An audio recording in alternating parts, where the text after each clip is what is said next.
Have you ever prayed with all your heart, believed, waited, and yet God said, no? What if I told you that this no might be the greatest act of love He has ever shown you? Because sometimes what seems like a closed door is actually God protecting you from something you don't yet understand. But one day you will thank Him for not giving it to you. Today, you're going to understand what it really means when God says no, and why this moment, even though painful, can completely transform your faith, your perspective on life, and your future. Stay with me until the end, because the last point will change the way you pray, the way you wait, and the way you see God's answers from now on. Have you been through this before? Praying for something that seemed so certain, so good, and the silence from heaven felt like it was hurting you.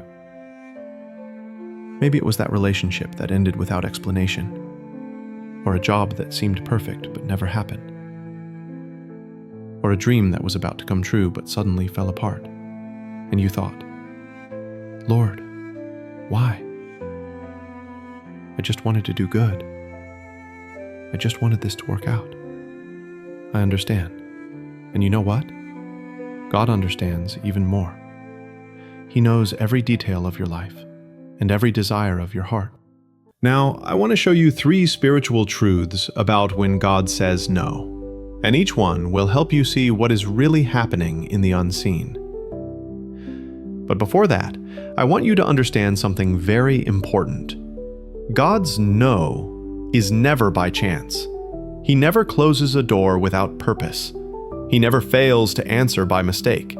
He never fails to care for you. Every no carries a reason, an intention, and a lesson that you will only see if you are attentive. The first truth: God's no is a disguised yes. When God closes a door, He is not punishing you. He is redirecting you. Sometimes what you want now is not really best for you. Sometimes you are not ready to handle what you asked for.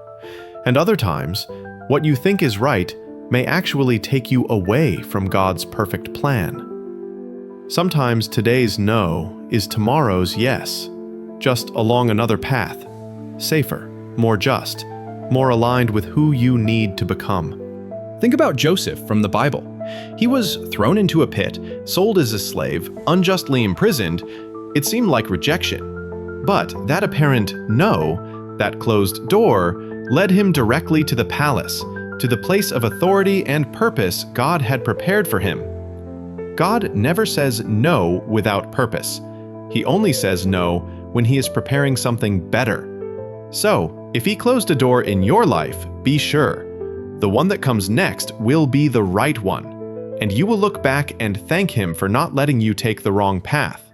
But there is an even deeper type of no, a no you feel in your heart but don't understand at the time, that hurts, that causes frustration and even anger.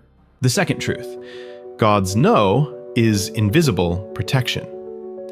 How many times have you prayed for something and later realized, thank God that didn't happen?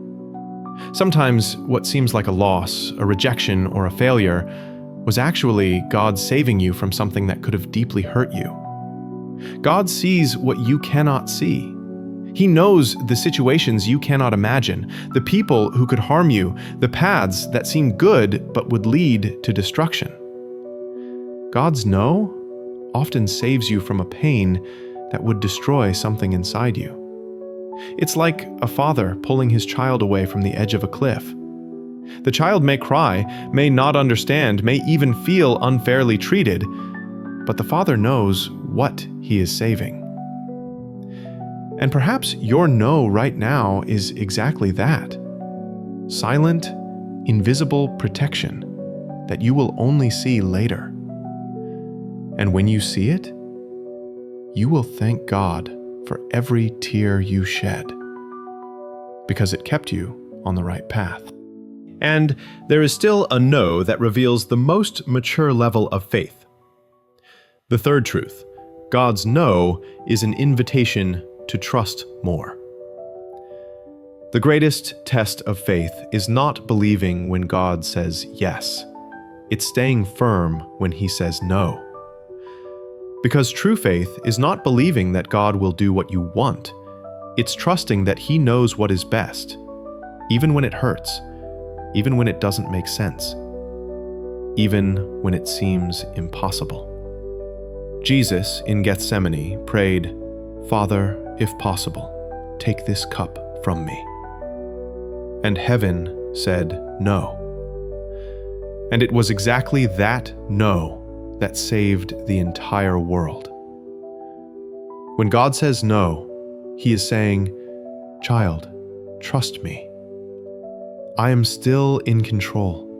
I know what is best for you. I have a perfect plan that you cannot yet see." Every no carries a lesson in patience, maturity, and spiritual growth.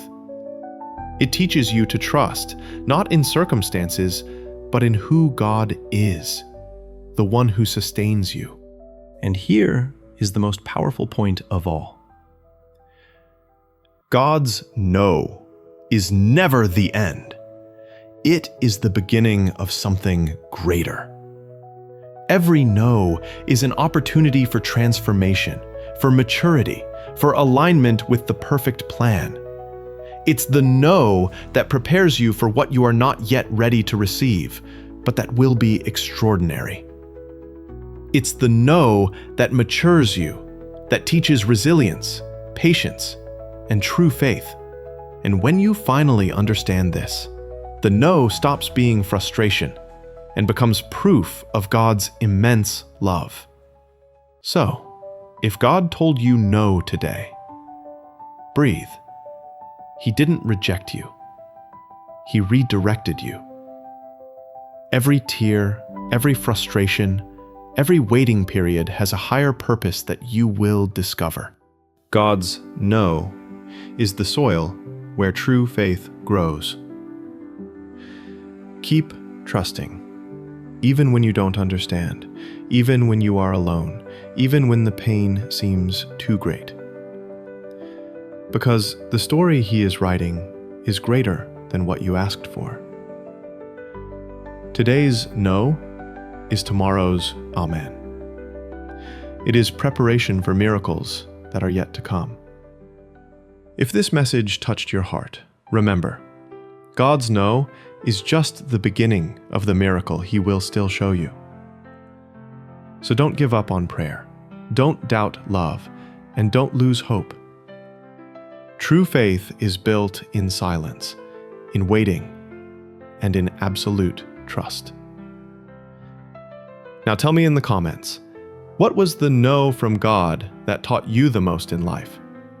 I want to read your story. If this message helped you, leave a like so more people can be reached by this word. And if you want to continue growing in faith, subscribe to the channel. There are many messages coming to strengthen your heart.